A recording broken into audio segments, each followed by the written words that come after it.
So this is the Holochats glass bead game number 2, and I'm here with Sam and Jimmy, who are both with Holo as well as I am. So we're on our MetaMap, and yeah, I'll share the screen so that people watching the recording can see what we're doing.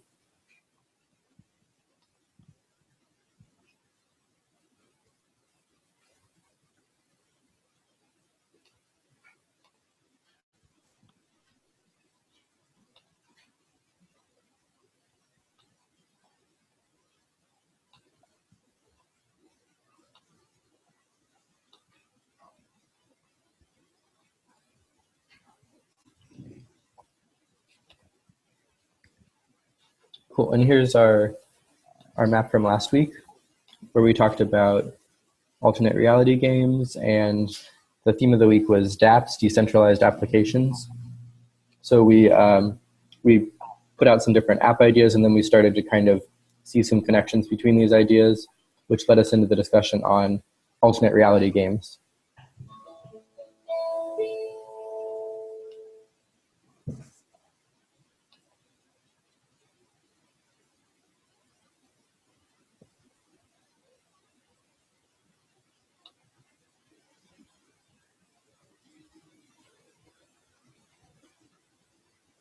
Can you guys hear me? Can definitely hear you. Oh, good. Okay. My computer is going really slow. Yeah, I hear you totally.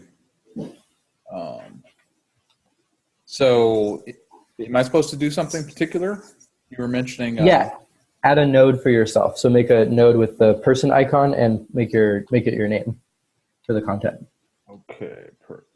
Yeah, I'm like super fresh to this app here. Yeah, it's okay. Just double click on the background and then type in your name and then choose the person as the icon. Cool.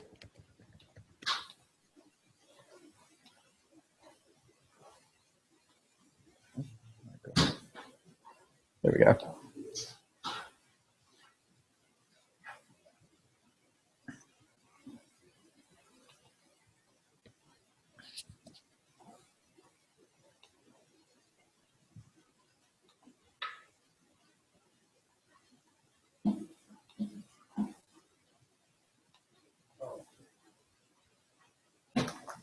And you can double click on a node to pop up the box for it, and then you can change the icon by clicking the drop down in the top right corner, top left corner.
Cool.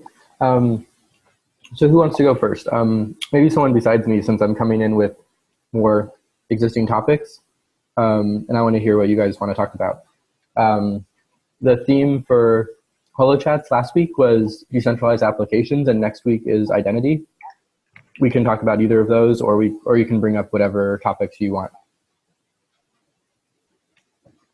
In the context of Holo or the glass bead game or anything.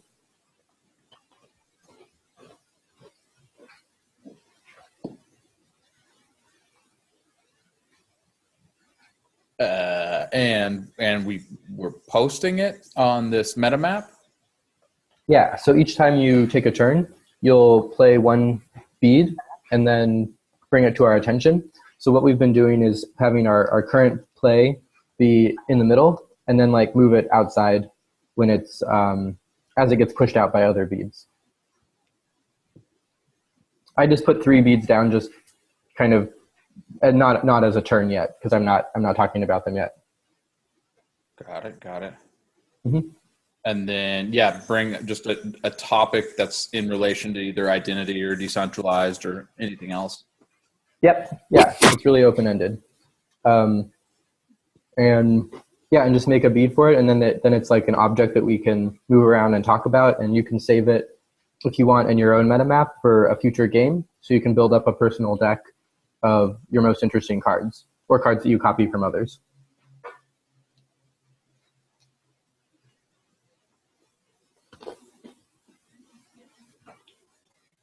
Sam, do you want to go? Are you there? Yeah, I'm just trying to manage audio here. Okay. Yeah, I'll put down. I'm trying to decide between distributed apps and identity, but maybe I should just. Let's stick with decentralized apps. We'll do identity on Friday. Okay.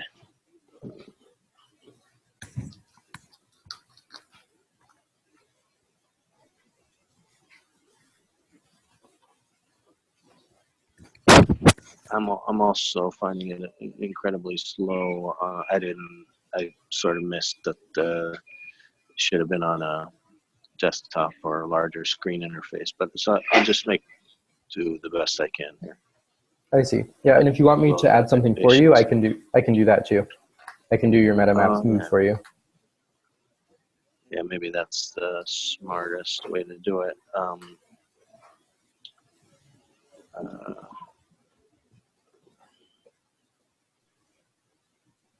Sure. So yeah, just let me know what you want. What you want me to put. Oh, someone else is here. Nels. Welcome, Nels. Am I pronouncing your name right? That's right. Cool. Let me post the link for you to the game board that we're using. Yeah, I actually just got in there. Oh, cool. Great. And are you already signed in to MetaMaps? Yeah. Great. Okay. So yeah, so make a node for you as a player, and there's an icon called person that you can use if you want to use that, but you can also use any icon. So you double click the background and then you type in your name and then you choose the icon you want to use. Okay. Mm-hmm. And we'll just be playing other topics as other nodes, and then usually by convention we've been connecting them to our name so you can see who played them. And then at the end of the game, if you want, you can copy your favorite nodes from this game into another MetaMap that's your personal deck. And I'm sharing my screen, so I'll show you my personal deck. See? So these are all my favorite beads that I've played that I think have reuse value. Like I've got this little construct over here that I'm building about hyperstition and alternate reality games. So I can show this concept to people quickly and that kind of thing.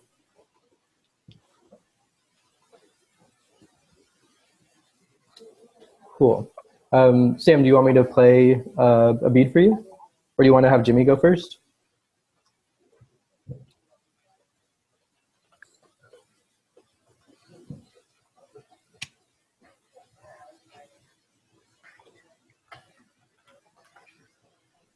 Jimmy, if you have something to play, why don't you go ahead and go?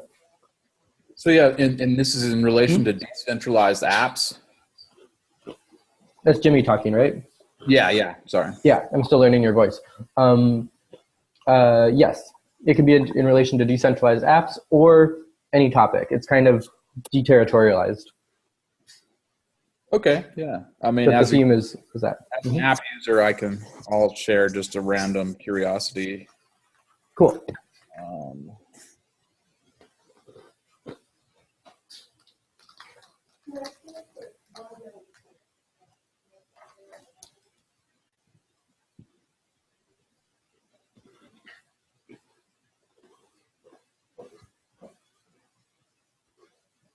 You can like add descriptions or thoughts connected, or like added to Yeah. it. Yeah, if you double click, there's a box for a description. For me, it's been a bit glitchy. Sometimes it erases your text partway through typing, but if you type it somewhere else and paste it in, then it's fine. And then draw a connection between your name and the node you just made by holding Alt and then dragging between the two nodes. Cool. Yeah, Alt or Option if you're on Mac. And then you can also name the connection. Can you hear that dog barking? Yeah. Sorry about that. Cool, but yeah, so you're playing sharing music. Do you want to talk about that? Are you talking about a music sharing app? Well, yeah, particularly how music is. Well, first of all, like if you imagine DJ culture and like remixing other people's content. So I'm curious how apps work with, transcending the business structures that exist now. I'm sort of thinking about folk music, right? And how with folk music, you could play other people's music and it was a little more of a living organism. So publishing, so it's like this navigating copyright and all that these days, as opposed to the old school way of the music being more alive and flowing, to where you could sort of, music you should be lifting things from all these artists and different interpretations of other people's music and your own. So it's just like trying to, imagining an ecosystem that would operate differently than it does now. But I don't really have a clue. It's a lot of musing on that topic. That's interesting. Yeah.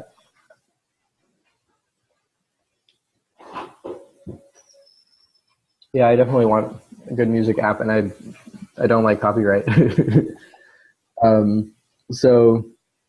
Okay, so for the first maybe 2 or 3 rounds as we go around, there usually is not a ton of discussion around each topic, and then we'll about halfway through the call, which is in about 25 minutes, because I've scheduled an hour and a half for this. Yeah, that's right. So in about 25 minutes, we'll kind of pivot and we'll strategize and go into more depth into one or more of the topics that we've played so far. Nils, are you there? Yeah. For You some want to reason, make a yeah? my person node is on the metamaps that I see, but it's not on the version on your screen on the Zoom. Oh, okay. Let me refresh. Sometimes there's a couple glitches in this app because it's still, there you are. Okay. Well, so you're next in the order. So you want to go next? Do you want to go now? Sure. So one thing I'm interested in is just learning more about this holochain concepts of DNA and zomes and how they actually work, what's inside them. I don't know if anyone here knows much about that, but. Yeah, I know a bit. Cool. So go ahead and add a node for DNA and a node for zones.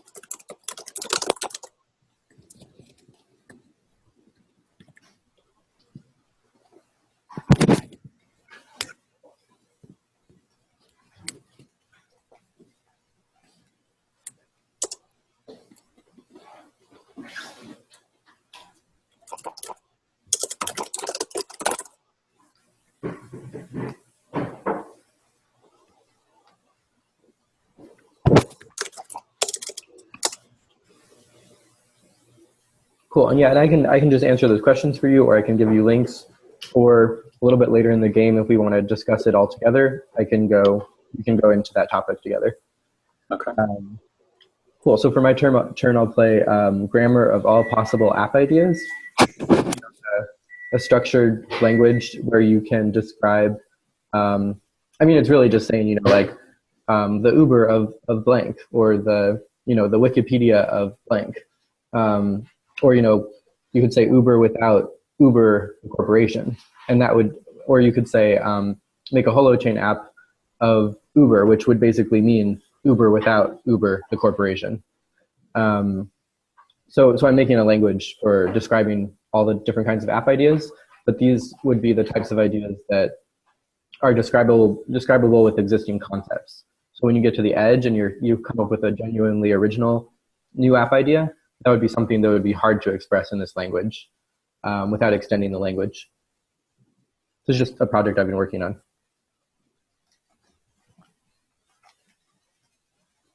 you want to go, Sam?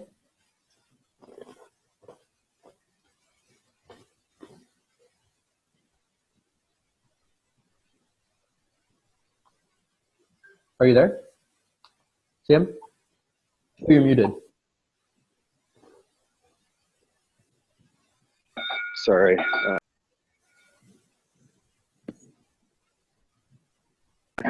Just wait for the train.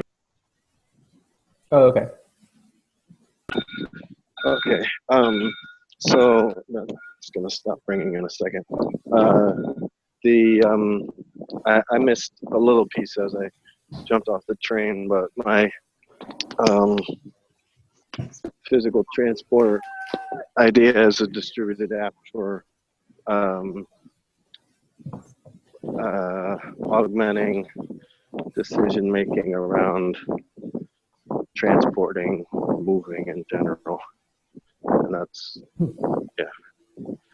Cool. Is that for travel? Anything or for well, yeah, anything from point A to point B for a person okay. to like I want to send this box from here to there, or maybe it's I need to move a couch from this side of town to the other side of town. Basically, just physical transport. Cool. Or movement. I have a similar. I call that app, or a slightly broader app of including like travel, secret passageways, Airbnb, all these things like rolled into one. I call that the corridor. So I just made a node for that, just to make that link. Mm-hmm. Yeah. Cool. Interesting idea. Jimmy, do you want to go?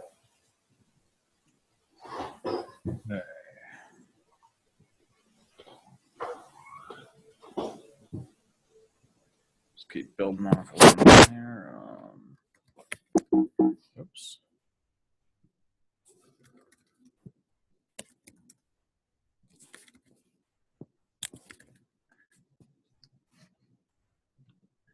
All right, well, we'll stick with a little theme here.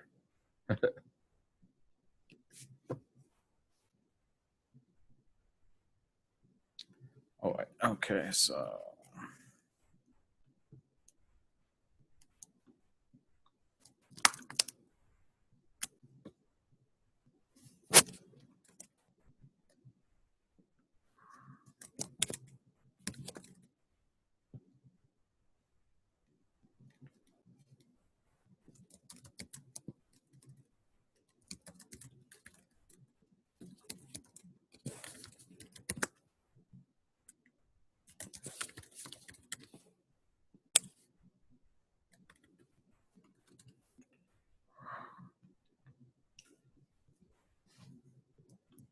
So yeah, these are all just my basic driving inquiries while I'm here. Music, art, visual arts. How can this ecosystem perhaps allow artists to be valued more than this current economic paradigm we exist in? My basic, one of my fundamental drivers is finding a potentially better place for artists to thrive, or to even just be valued more than in our current economic system. Cool.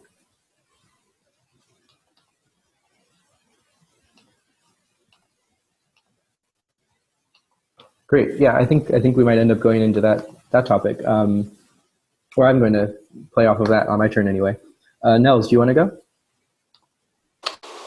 So another thing I'm interested in is just your distributed development ideas. Like maybe if you could just talk about what it's like, or how you imagine it would work for a bunch of developers to be working on something together in the way you imagine. Mm-hmm. Cool.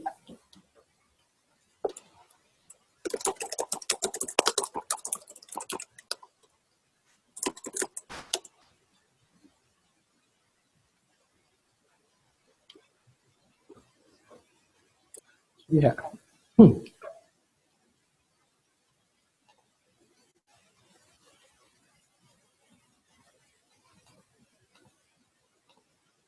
And could you say a little more about that? Do you mean how we do development in a distributed way, like open source development with a large community? It's more like your ideas. You wrote this paper about Holochain developer organization and your ideas of having like different levels of support and then having ways for people to find out about what's going on. And then I'm wondering like how those ideas would work for developers working on an app together. Cool. Which paper was that? Was that the Holochain application developer educational outreach ecosystem thing? Right. That one. The one with the very long title. Yeah. That was okay. it. Cool. Thank you. Yeah. That okay. So that, just to briefly respond to that, that actually describes an ecosystem very similar to this game, but analogous to this game would be how you would do it for development. Right. But yeah, that's an interesting topic. I'm collecting some stuff over in the corner here that I want to play. It's like in that paper you were talking more about how to organize education of developers, and what I'm interested in is like similar concepts applied to organization of development on a particular app. Exactly. Yeah. Interesting.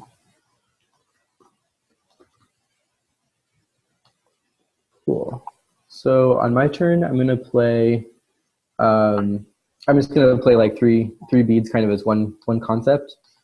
It's okay to do this, in my opinion. Playing provenance, accurate microsourcing, and long attribution chains. And I'm playing these off of Jimmy's sharing visual artwork.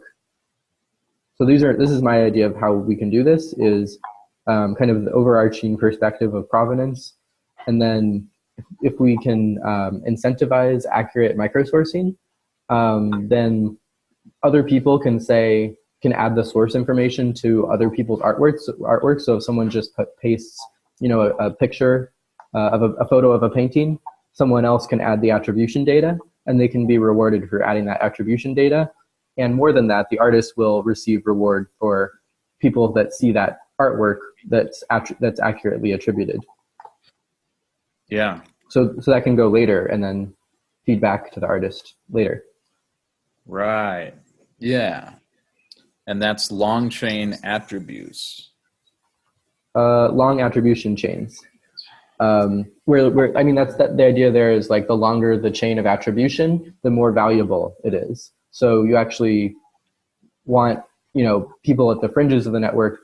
That's how you can incentivize them to do accurate sourcing, because if they're adding on to a longer chain of attribution, they'll actually get more reward. And I don't know if that actually works out in practice, but it's just an idea I had. Yeah, it's good. It's exciting. Cool.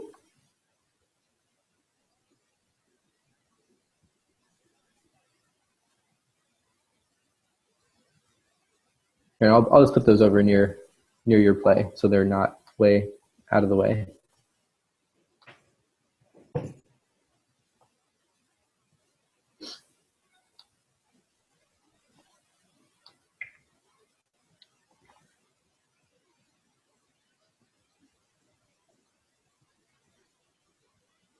Sam, would you like to go? And if you want me to play for you, I can make the bead for you.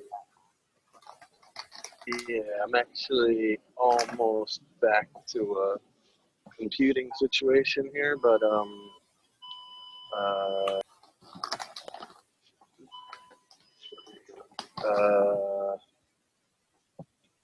my next play was gonna be, and I'm not sure how. Yeah, it was meeting the minimum needs of all. Cool. And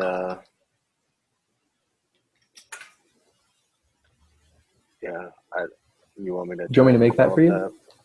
Yeah, sure, you can. Although I think how important is it in this construct to have like see who created something or not? Does it It's matter? it's a little bit important. It's not that important. You can remake the same bead yourself, and then and just delete mine, and then I could totally delete mine from the system when you get on your computer. Yeah. But it's not that important.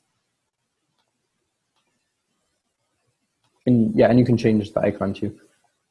Yeah, so I'll just develop that as much as saying, I mean, the title says a lot of it, and it's a concept. It's not mine originally, but I sort of think of it in this context in terms of like that DNA and evolution sort of mean that our minimum needs are met automatically, like natural systems, because if they're not, we don't survive. But that the human social systems right now they don't seem to be elevating the minimum needs of everybody in social constructs. And so if we could do that through sort of setting, like acknowledging that and agreeing to them as we build distributed apps, then, for example, when we do start doing physical transport, maybe it takes into account that everybody should be able to access it or whatever, or that there's music available on subway or whatever. Mm-hmm. Yeah, cool. Yeah, that's really important too. There's a square on the map for that. Are you all familiar with the map of app ideas? I'll add a node for it.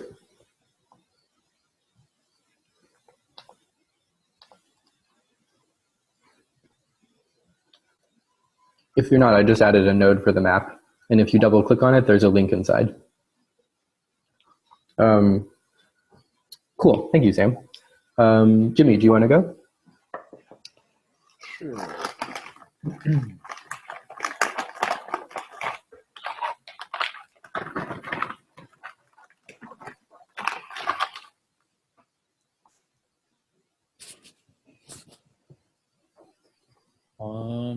Yeah, let's see.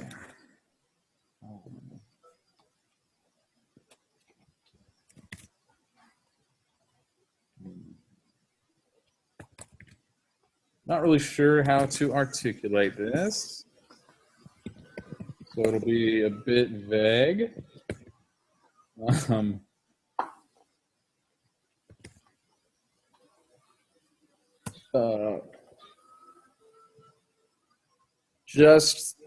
Anders, I might have rambled to you a bit about this, how all of what's happening, especially decentralized, or most of what's happening is using a screen. And I think oftentimes we just accept that without considering that interface. So I don't know, I could probably say something better than just use of screens, but how that's why I talk of cinema, as in cinema being the moving image, anything. Mm-hmm.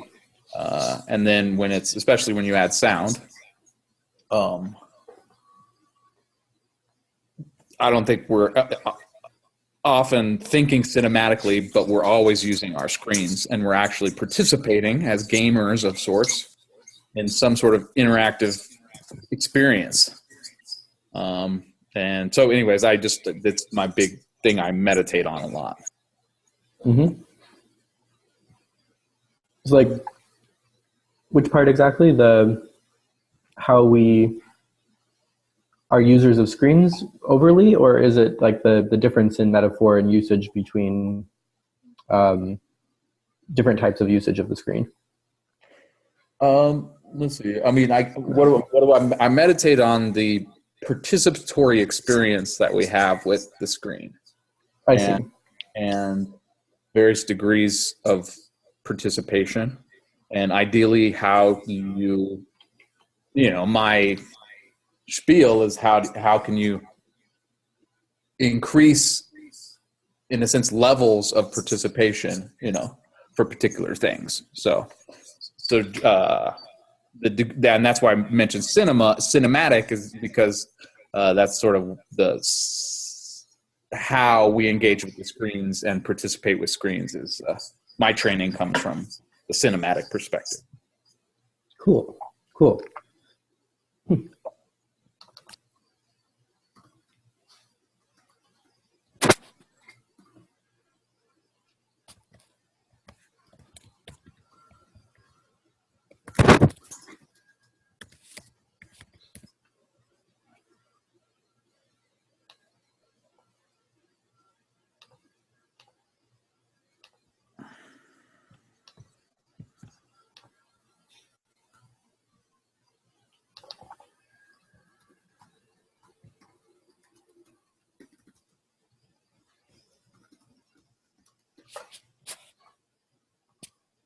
Nels, would you like to go?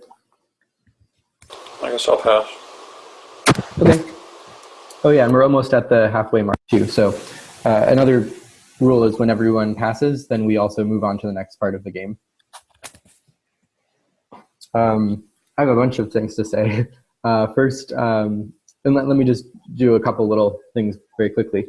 First, in terms of distributed development ideas, Nels, one idea I have is Hologit, which is actually related to provenance and this whole complex, long attribution chains. Hologit, and you could actually apply it to visual and music, the same attribution system. And what that is just people, it's just Git, but it's on Holochain, and there's a focus on sourcing the code from whoever did it, and then you can use that accurate sourcing to pay people later with royalties for the code that they contributed. I think it's weird that nobody has already done that. I don't know why nobody's already done that. Really interesting idea. Yeah.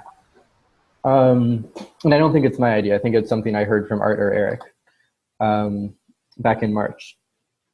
Mm-hmm. And then to respond to Jimmy, two things I have related to thinking about screens. I call it micro intersubjectivity. So how the person experiences their relation to the external object of the screen.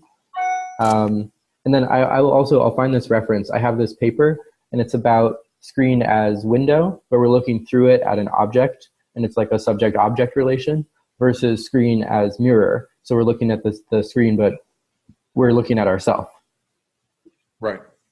And it's a great paper. I will find the link and put it in the link of this node in a few minutes.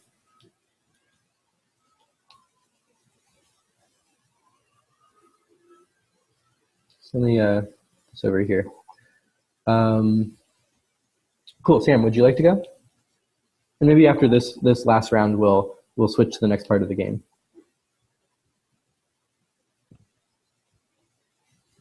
Yeah, I just want to comment that I think it's cool that you just started the long attribution thing by giving credit to Art and Eric for the idea, right? Like, oh yeah.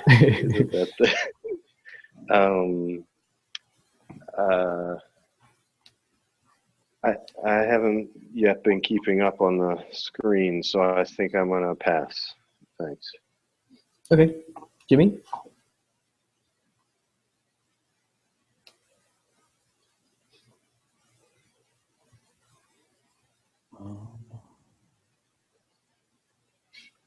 I think I don't mind passing for a moment here. Okay. And Nels, do you want to play or pass again? I'll pass again. Okay, and I'll pass too. So that worked out really well because we're almost exactly at the halfway mark where I was going to transition us anyway, and we all passed, which is the signal for that anyway. Cool. So and again, I'm basing how we're playing off of the befriendlement document, but it actually works out quite a bit differently with metamaps because there's more space, and you can like asynchronously add beads to the game. So then it becomes about drawing attention to what you want to draw attention to on your turn. And then also it's easier to play multiple beads without it being a huge time sink. So I think it's okay to actually take like 2 or 3 very quick turns, or go into a longer, more detailed turn on 1 or 2 things. Anyway, so now that we have some different topics on the board, why don't we chat for a couple minutes about what we want to develop as a deeper conversation in the next 45 minutes. What do you guys want to put forward as your favorite topic, or it could be a new topic too, or a synthesis of topics? Should we type it in, or just this is a verbal kind of vote? We'll just talk about it, and if it's a new topic, you can add a new node for it, or if it's a new synthesis. Well, I'll connect. Meeting the minimum needs of all is a wonderful everything that I posted. I think on some level also is the goal is also aiming towards meeting the minimum needs of all. Mm-hmm. I'd love to go into that more, or to hear more about that. Cool. Yeah, personally, I'm really interested. I think that's really interesting. I'm also really interested in the distributed development ideas.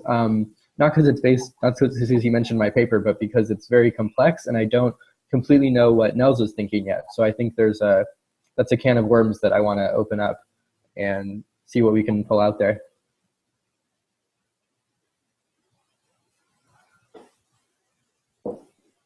And I think that's closely related with provenance and HoloGit.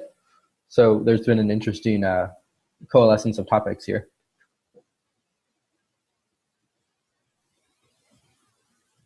Anyone else? Sam? Nels?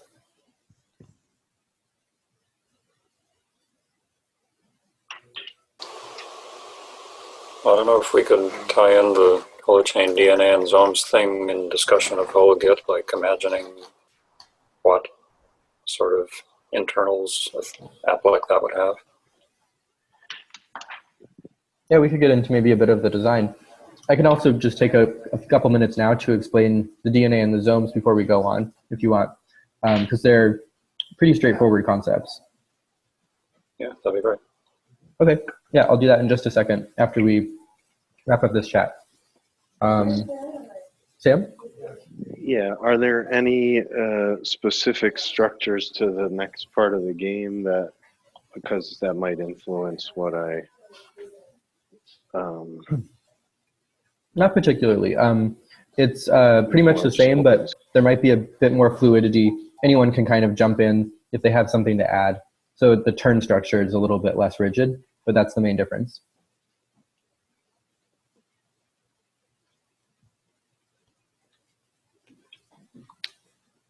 Okay, by nature, I'm interested in everything, I think, so I have a hard time elevating anything out of what I've heard so far. So I'm just looking forward to the rest of the discussion, I guess. Okay, cool. So I'll explain DNA, and if I can remember correctly, I'll explain zones, and then let's go into a more detailed discussion on the relation between distributed development, provenance, and attribution, and meeting the minimum needs of all, maybe in the context of music and artwork and code specifically. So anyway, so the holochain DNA, if I understand it correctly, the DNA is 2 things. It's a definition file which defines the structure of the DNA, and then the DNA itself is the actual code of the holochain app that contains the functions that are called by, you can call them with any type of front end. You can make a web interface, or you'll be able to make an app interface. And when these send commands to the server, it works just like a web API. So you make web API calls to a holochain app, and that triggers one of the holochain DNA functions. The DNA code is hashed, and that hash is used to verify that two Holochain apps are running exactly the same code. So it's basically just the Mhm. source code, and then whatever source code it is has to be the same on all the nodes that are running it. Yeah, I'm pretty sure I got that right. I if not, let me put the links in that node. I think Hang on 1 second. I'm going to say goodbye to my aunt. I'll be right back. I think he's got the description basically. And while he's away, did you have any other? I'm not an expert, but are there other specific questions that are maybe?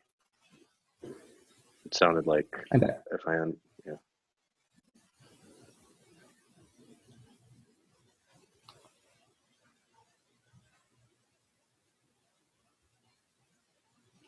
Other specific questions? No, I was asking Nels if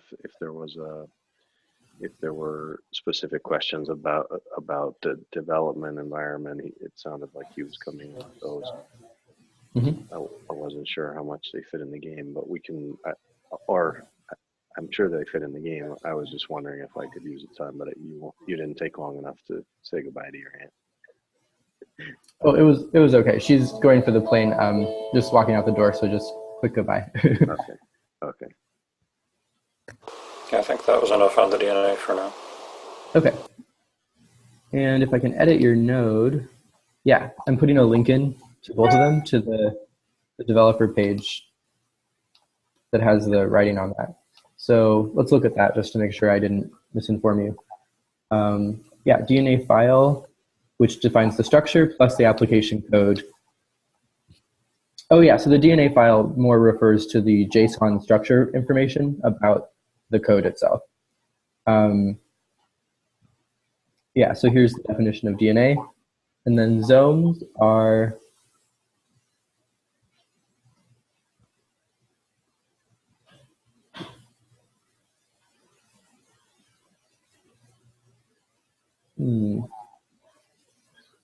it looks like the zones are actually the code. And then it's confusing because there's also the ribosome. The ribosome is the language plugin that allows Holochain to accept different types of language code. So right now we have a ribosome for JavaScript. We have a ribosome for Lisp. It looks like I might be getting this wrong, but I think the zones are the code for the app, and then the DNA defines the structure of the zones, I think. But this would be a good question to post in the HC app dev channel or the HC core dev channel. And then you could get a more authoritative answer from Eric, whose username is Zippy. Or Nico could answer this too. His username is Luxus, Luckus. Is that helpful? Yeah, I hadn't seen this link before, so thanks. Oh, great. Perfect. Yeah, all the developer stuff is at developer.holochain.org. And it's a bit messy right now, but right now there's an active group that's meeting every week and often more than once a week to improve the documentation and other developer resources. So this should get a lot better going forward. But it's okay right now. It's not bad. Cool. Anything else on DNA and zones before we go to the deeper conversation about provenance and needs and development? Not for me. Okay, cool. So, yeah, what do you guys want to say about this?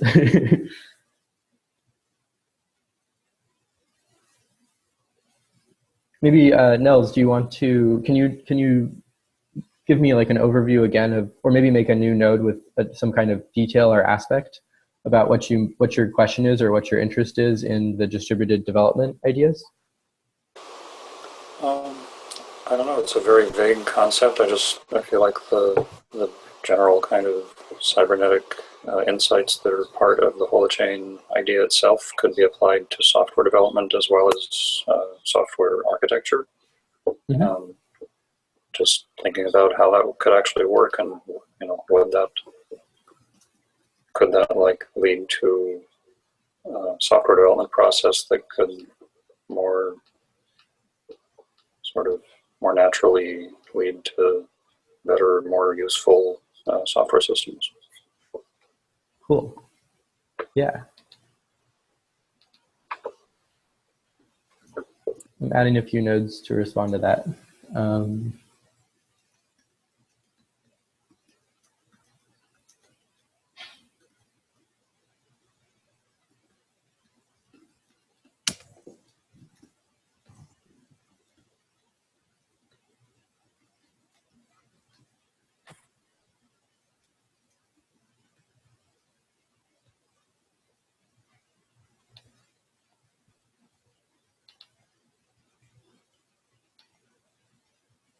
Cool, and anyone, now it's kind of more of an open conversation, so anyone just jump in, make new nodes, respond to this topic, and feel free to shift back and forth between the topics we've identified.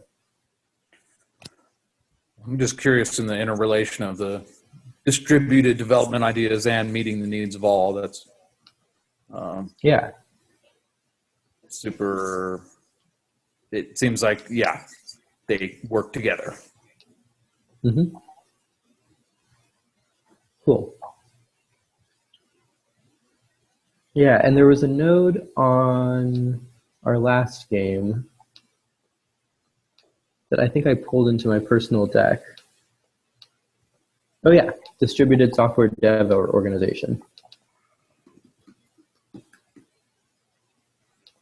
Cool. Yeah, so I just added 3. Distributed software dev organization, which is an interesting, it's like a kind of generative idea. I don't know what that would look like exactly, but some type of open source distributed, it's like an organization, but really it's kind of not. It's more of a network of practice that maybe has resources and means of distributing those resources. And then I made this node pull from users to devs, or I guess it'd be from devs, from users, yeah, or from users to devs. So this is the idea that we can set up cybernetic feedback loops from a user base to request features and pay developers without any mediating organization, potentially. Attach that there. And then collective negotiation between user roles. I think this is actually almost the same as the pull from users to devs. We could actually probably use the same collective bargaining platform, which is something we might need. So I'm going to add that too.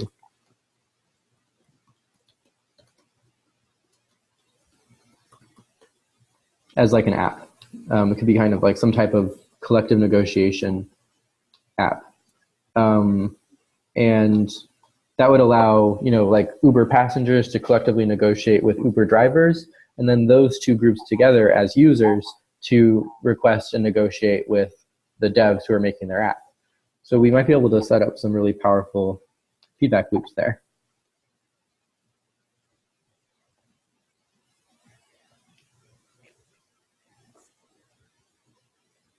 Someone else want to say something?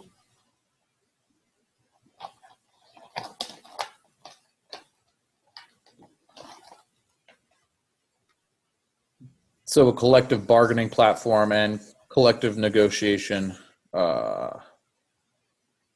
I'm using those as in your synonyms. Okay, yeah. Yeah.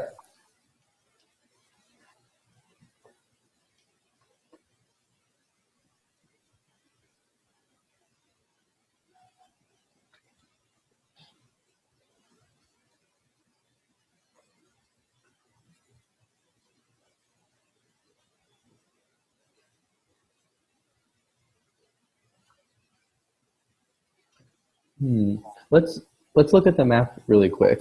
You guys can see my screen. And there's a few places on the map where meeting the minimum needs of all is mentioned. And I still need to finish the update on the content of this. I have an update I've been working on. But over here, we have human flourishing support, a framework for human flourishing and support, boost networks, which are positive feedback loops on social media where people are happy, and so they tell others that they're happy and share happy things, and then other people get happy. And what are these dots? Decentralized health insurance, Name, symbols, and numbers we bring with them. That doesn't seem very relevant. And then over here, survival as a service, clean water, food share, food for all, food delivery, thermoregulation and energy, hygiene, clean air, sleep, and love. So kind of Maslow hierarchy kind of things. Someone added the food assembly with no description or links and open food network. Maybe these are existing products or groups, and block food. Cool, this is great. It actually is working. Someone added 3 relevant organizations, it looks like.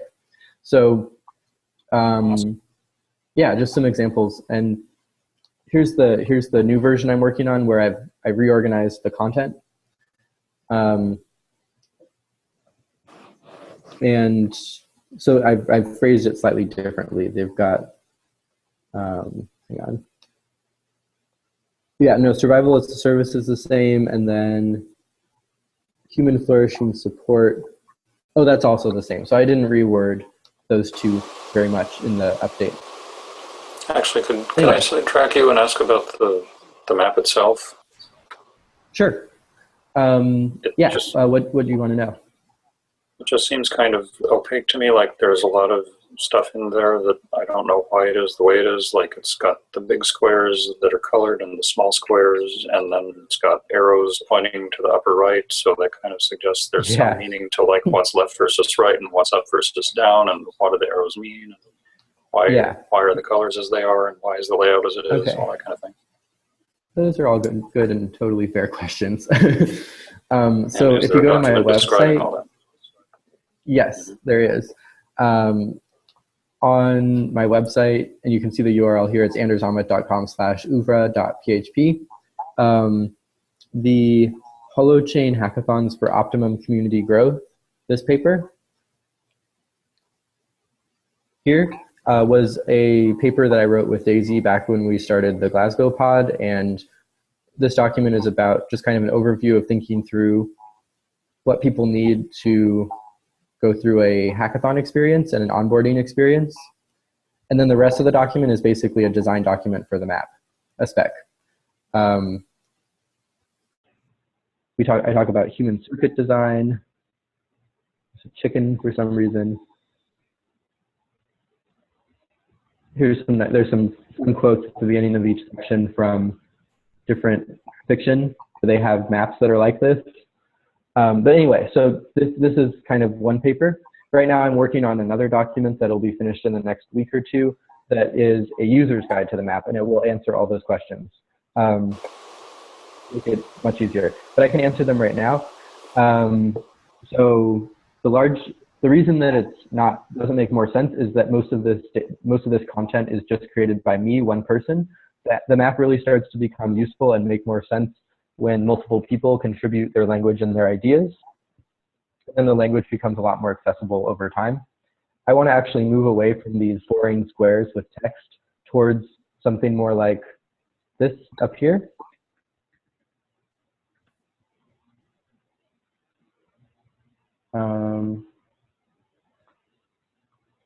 Right here. This is actually a photo of a poster, which I put on the background. So you can start to do really cool things with having graphics, having like icons for apps, having mock-ups of GUIs. And then this actually becomes kind of a preview of the future user experience, the more we make it like a GUI. So yeah, I don't like the text and the obscurity of the text. I want it to be a lot easier to use. The 7 layers are going from hardcore, which is core platform and hardware, up to ISO, or ESO is meta and politics. So those 2 layers, the red and the purple, are not apps. They're more like the platform and then the stuff that overflows from the platform and is hard to contain. But the 5 layers in the middle, orange through indigo, are specific Holochain apps that could be made.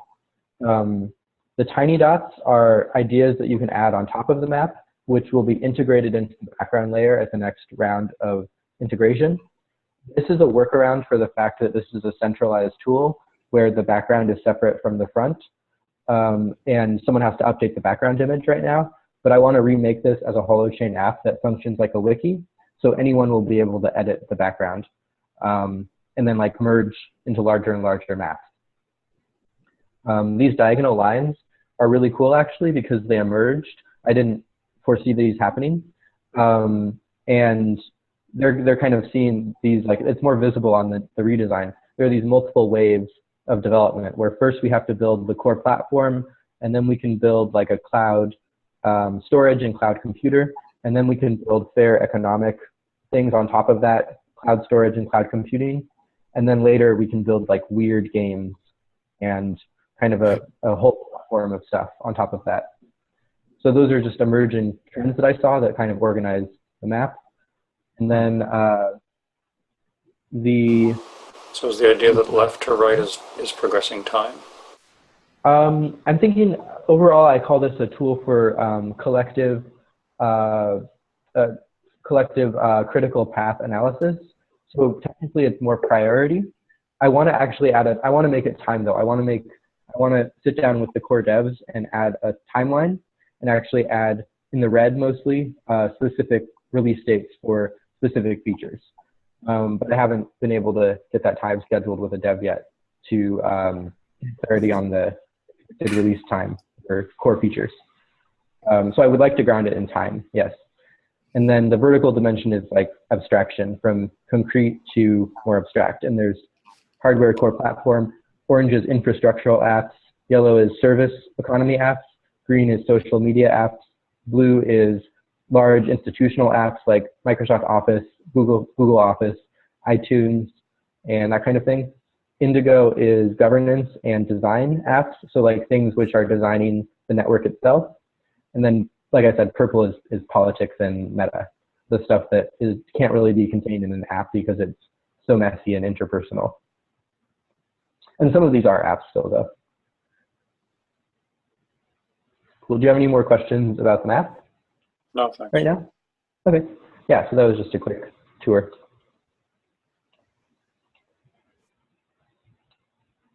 Yeah, thanks for asking. I would like to, I'm going to finish writing that user's guide, and I really want to remake the map on Holochain and have it be fully interactive with better descriptions on everything. It'll be much better.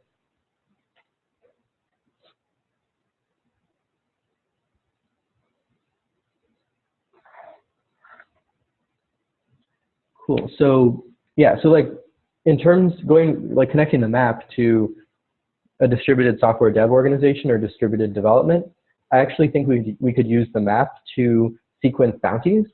So because the point of the vertical and horizontal, both of them, is that you can't do the stuff that's further to the right without doing the stuff that's on the left, and you can't do the stuff that's higher up without doing the stuff that's lower generally. And that's why these diagonal lines emerged. Is first we need to build the core platform, and then we need to build something like HoloGit, and we need to build our app store, our Holochain directory. We need to have core mixins, and then we can build Rex and the Archive, which is a cloud storage kind of Google Drive substitute. And then we can build on top of that, bounties, libraries, Catalyzer is a dating app. We can share video and music, but we can't do that until we build these lower level requirements. So if we had a collective prioritization tool like this, then we could meaningfully sequence our development project with emergent agreement, and we could put bounties on the things that are earlier in the process. So is that whole map to some degree mutually understood among the whole Holochain developer community, or is that your thing primarily, or what? It's primarily my thing, but it's well known in Holo as an organization, and people generally like it. And I think as this evolves into other tools, like Philip Beadle is working on Holochats, which is right here. He really liked my paper about Rex and collective prioritization, so he's building in some of the features of the map of Rex into Holochats. So as these features and these kind of ideas from the map get integrated into Holochain apps, we'll see these practices become embedded in our community, I think. But I don't care about the specific form. I care about the process.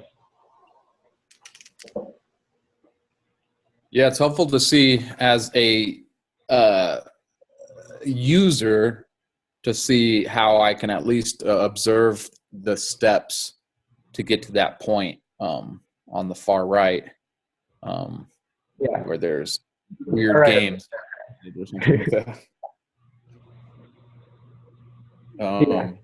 And I'm pretty much like a cheerleader until it gets far right, or I can participate in some ways, but it's just really cool to see the map of all these, what it would take to get to that space. It's cool. It's really helpful for me. Yeah, Jimmy, I definitely wouldn't call you a cheerleader. I think you're. Yeah. I mean, I think that's the cool thing is that you, or it's a challenge that I have with both the digital screens and the kind of mapping processes like this, is that it doesn't necessarily take into account the way many aspects of at least humans and maybe the natural world, which is like not everything should be happening on screens, or maybe screens aren't a good idea, and then also like creative input is as important as structure and code, and then how do we actually, like a map like that is amazing in terms of one person or one group's thinking about it, but what actually happens in the world? Does it come from architected plans and maps, or does it come from other sources, organic development and things? So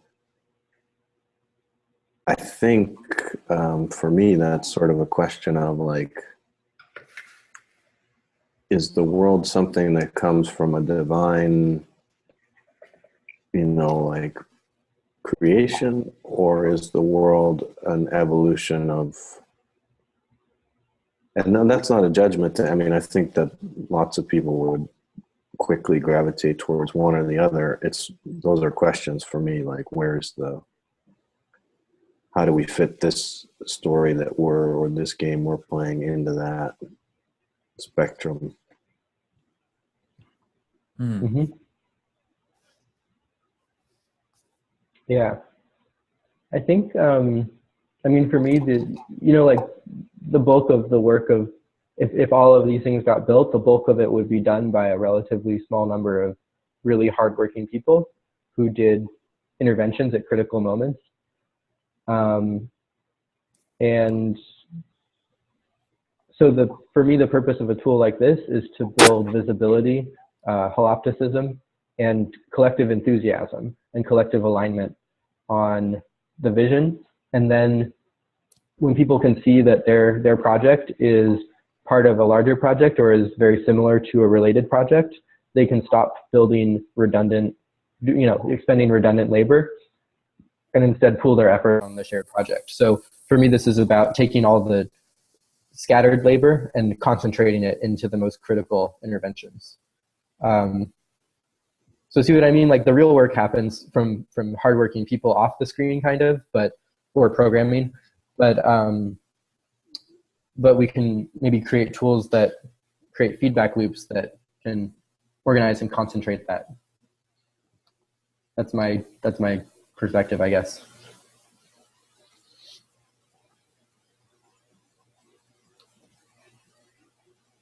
Yeah, you can see how much better organized this update is.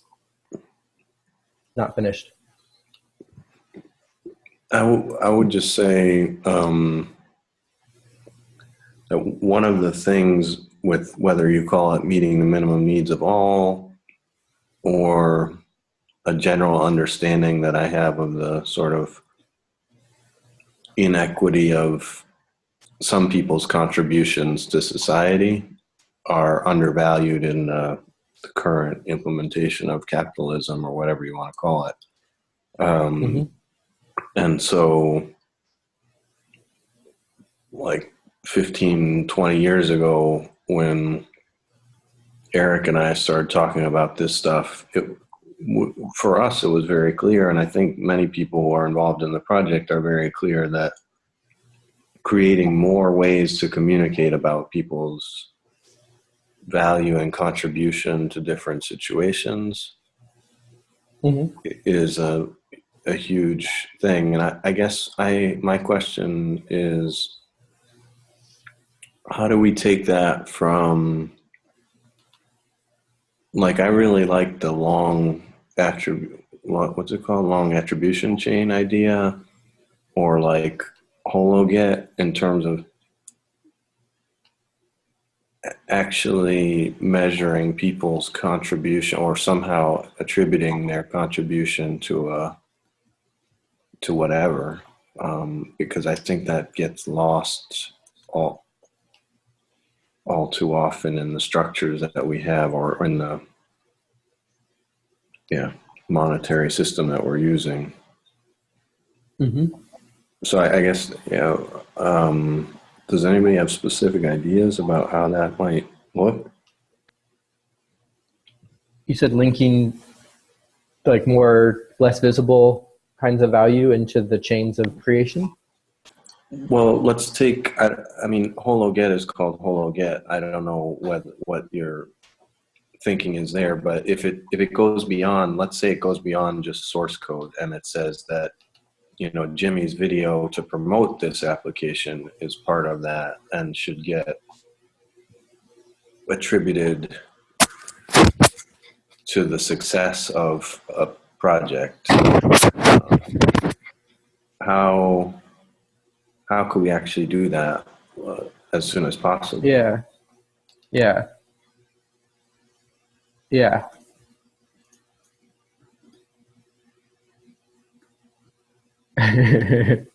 So I've added a few nodes. Let me walk you guys through them real quick.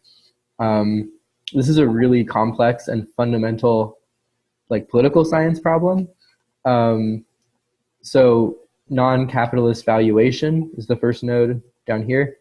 And so the problem, even if we have, and here's another one, touch points, the app that was developed at the hackathon a month and a half or so ago in Northern California.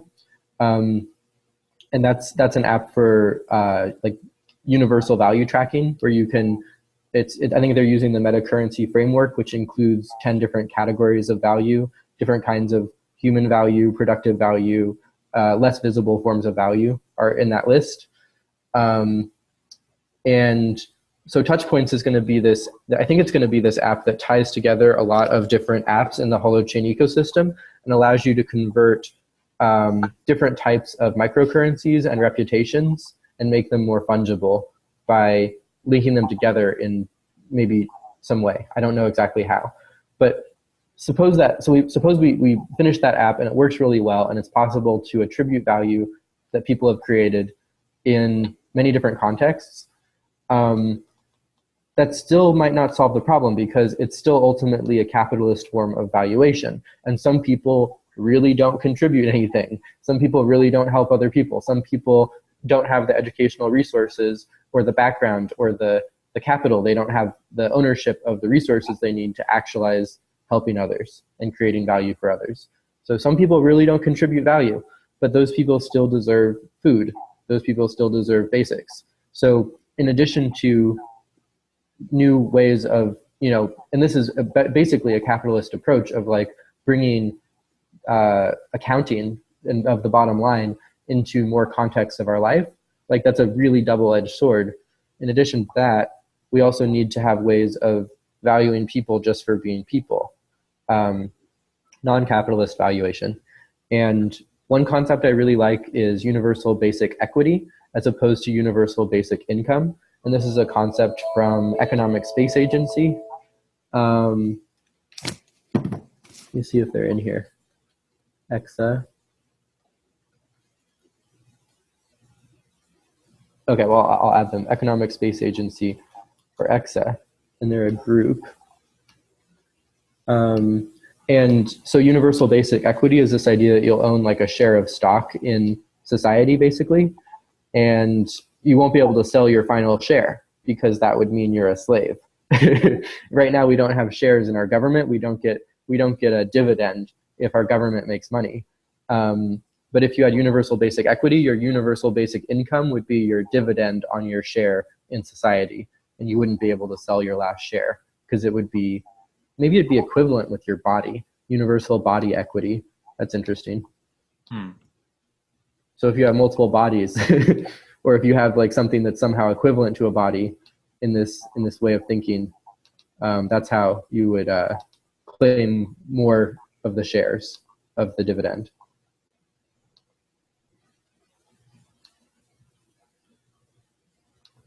And this, so yeah, just to finish this thought, this gets to the problem of democracy, which I added over here on the left. And this is the fundamental problem, is the only fair way to attribute value is democratically, where people, you can use local microsourcing, like with Holochain.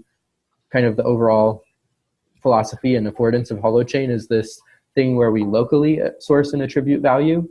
But it's still just voting. It's at the core, it's still just like he says, she says. I say this person was most useful in my group. Someone else in the group says I was most useful in the group, or this other person was most useful. And how do we agree? How do we distribute the points? It all just comes down to hearsay.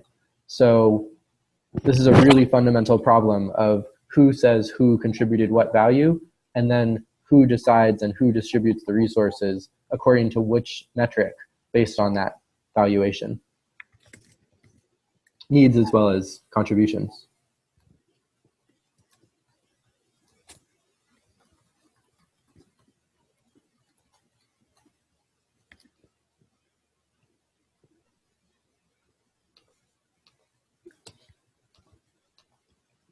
What are your guys' thoughts on these things?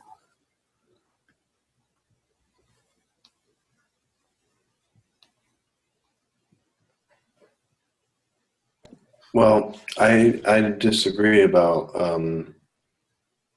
or not disagree, but let's see. What I heard was you said the only fair way was democracy, I think. I think that's what you said, right? Yeah, I mean that in a literalist way, but go on. Yeah, so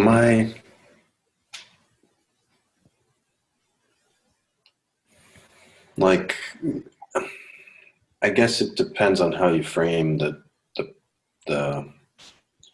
challenge. Like, is the challenge the survival of the human race, or is the challenge something beautiful? What is the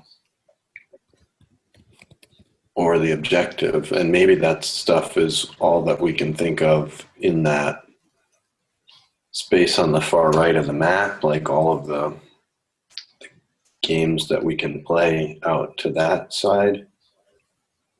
But presumably there's stuff way beyond that, right? Things that we can't think of and map out that are immensely beautiful. Yeah. So I guess my point is, or I don't know if there's a question really, is I'm not convinced about what yields the most beauty for the world. And I also would question the thing that you said about value, that some people, or what I heard was that you said some people really don't contribute much value, and I measure that only based on context. I think that everybody in different contexts, so the people that aren't contributing value in our current system or current structures are immensely valuable in different structures, presumably. Sure. Yeah, let me rephrase that. Some people contribute value which is very hard to measure, and so that's invisible to capitalism. Right. That's what I had heard, was it was through a capitalist valuation. Yeah, sorry. I did hear that. That was the non-capitalist valuation piece, right? So, yeah. Mm-hmm. But that sort of segues to I wrote down the meta capital framework, and that's sort of what got me here, was learning about, it was a course between Metacurrency Project and the Meta Capital framework called Building Wisdom Economies. And that's what led me here. This is where I met Fernanda and such. And I feel like that I'm not an economics expert or anything, but that guidepost and the work of integration of the Meta Capital framework really was like this bright light for me when it comes to finding a way to be valued as an artist and to say, hey, these 10 flows of capital actually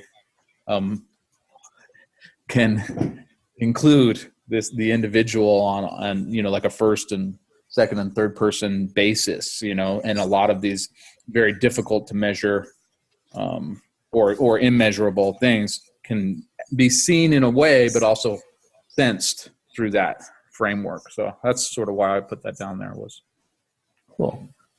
As a framework, it's a beautiful one for valuing. Yeah, and it can be it transcends capitalism, I would say, the valuation. Cool.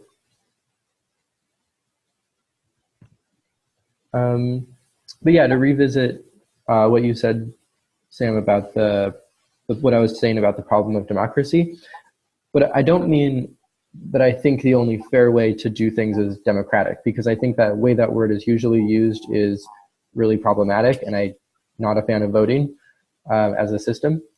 What I mean is that power dynamics are inescapable, and so whatever system we come up with, someone will have usually someone has more control over the resources and how they're distributed, and some people have more control over how things are valued and who says what, where.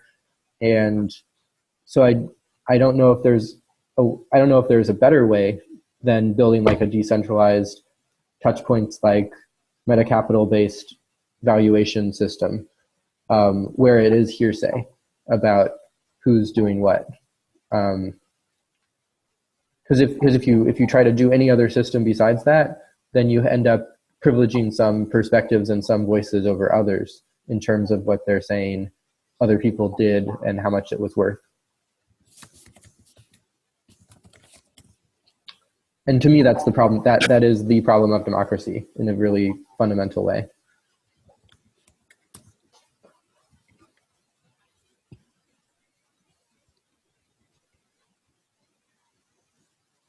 It's really hard. Can you guys solve it? So, well, I certainly didn't solve it, but one thing, and maybe this is from having failed enough times at trying to do something big, but also looking at natural systems and the ideas of biomimicry and the setup that we've got with DNA and zomes. I mean, like focusing on that stuff is that I fear the word systems and the idea of maps and stuff, not because I don't like them, but because my experience of the world is that things that succeed are ultimately incredibly simple, maybe, or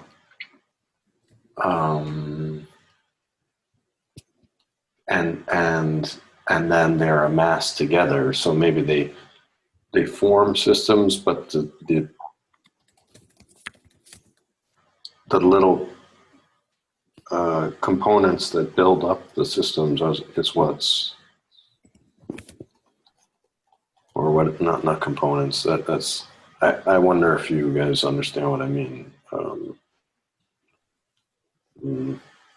I was aiming towards like iteration and focusing on small things, and that's one reason that I lean towards like, how could we make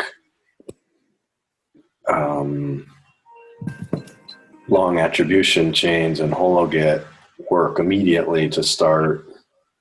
Let's just start without trying to structure it or think about 6 months from now or when we get further right on the thing. And I mean, in many ways, that's what's already happening with Holo in terms of, I think that Jimmy's contributions, or not just Holo, but many groups value people beyond the traditional capitalist, or not traditional, but the current dominant systems.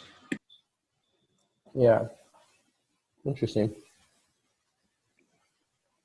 Well, I naturally love hearing you say, let's get to, to me, it's like getting to me being valued in a way that I've never experienced. So I'm like, hell yeah. Yeah, let's get to that. Let's get to that. But I definitely do not see how to get there. So, well, the interesting thing for me is that, like, having by accident fallen into like systems for the financial world, which happens to have been very stable and at least could have been more lucrative than I made it, but has meant that in the legacy capitalist system, I've done fine in my career and lifetime. How, like, it means that I have to give some of that up, right? Like in the old system, and I'm fine doing that because I believe in a better world where humans actually survive. Yeah. But I don't. There is some fear of the unknown or discomfort of, like, okay, but that means I actually have to, move into a smaller place because I'm still living in a system or because things aren't distributed fairly right now, right? Mm-hmm. yeah. Or not maybe fair. I don't like using the word fair, but I know that there are people who have been undervalued. I know that in my own truth is that other people have been undervalued, and I have effectively had slaves my whole lifetime. And so I have to find a way to shift just a little bit. I mean, I'm not counting on making it in my lifetime to a new world, but if I believe in a new what's another word for world, like when you're trying to say the greater thing? A verse?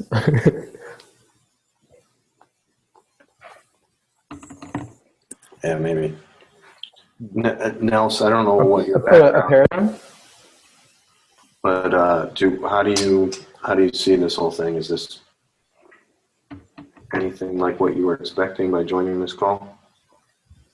I don't know. It seems like these calls attract a random group of people with random interests that overlap in some ways, but aren't necessarily very aligned. And it's interesting to see what's coming out here. But I think it's probably not the ideal forum to explore any of these topics because it's really, Yeah, I can't disagree, and we're just at the hour and a half mark, so let's start to wrap this up.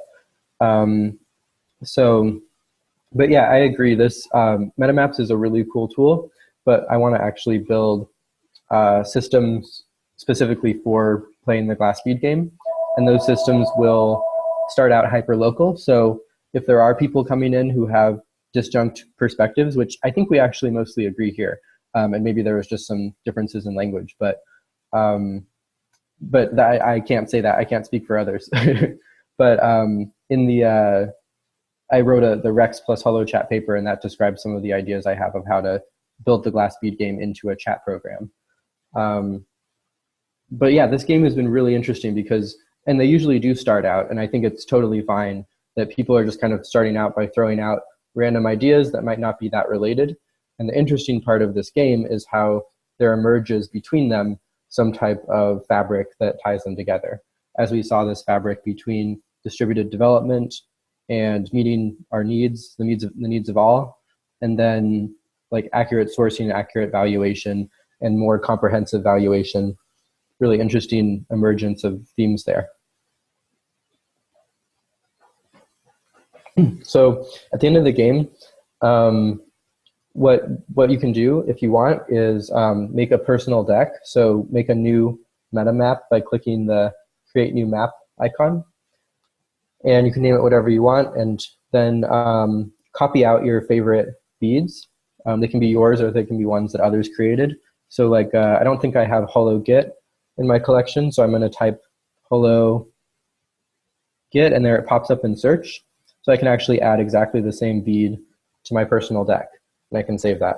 And I can start to build structures like this one, where I'm relating my own beads together in kind of longer term structures for reuse in future games. So you guys can make a deck if you want and copy out your beads. In this case, don't delete them from this map after you copy them. I'm going to add a link on this window mirror metaphor, and that was for Jimmy, so I'll send you that link as well in case you're interested in that paper. I'm going to screenshot this map. I'm going to, and then I'm going to post the video of this call on YouTube and announce it in our chat rooms. Cool. Anyone have any final words or questions or anything else before we go? How do I copy mine and transfer those? I've created a new.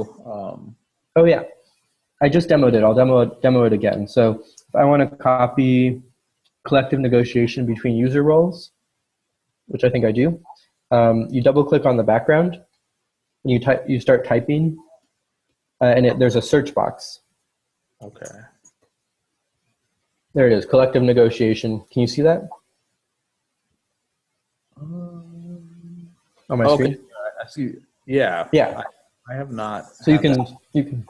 Oh, try refreshing, and then maybe it updates, and then you can search for them. But I didn't have to refresh, but sometimes I've had to refresh. So I clicked that, and it did not show up. But let me try refreshing, and then maybe it will show up. But can't you just control click or command click There it is. a node and do what? I don't know. I'm just watching. I'm a spectator. You know, there's a way to can you collectively select all the nodes and then copy them to another personal map that you already have? I'm not sure. I know you can multi-select with Shift. Yeah, so I just multi-selected, and then if I right-click, no, I don't think there's a way to copy from map to map. I've got saved to new map. I saved everything to a new map. That saves the entire map. So if you want to use that map as a personal deck, you would want to delete everything else and then rename the map. Anything you didn't want to save in your collection. And yeah, you're welcome to save a copy of this map as well. I'm going to change the permissions on this from commons to public. So it's still publicly visible, but people have to request permission to make changes. So I'll leave it as commons for a little longer, and I'll change it to public later today so that random people can't come in and mess up our map later.